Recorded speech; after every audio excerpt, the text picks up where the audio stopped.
I wonder if we could see thunder damage, especially the one that struck right outside the window. The one outside the window should not have damage. Really? Well, it wouldn't surprise me because over there, Yeah. there were lightning struck over there a few years ago, and then there was a tree over there that fell down. Oh.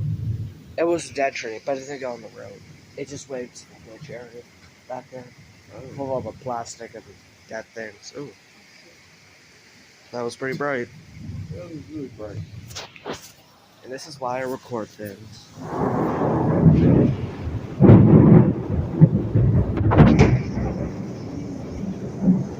I think this would be time to go to the summit. I don't want to get hit by lightning for that.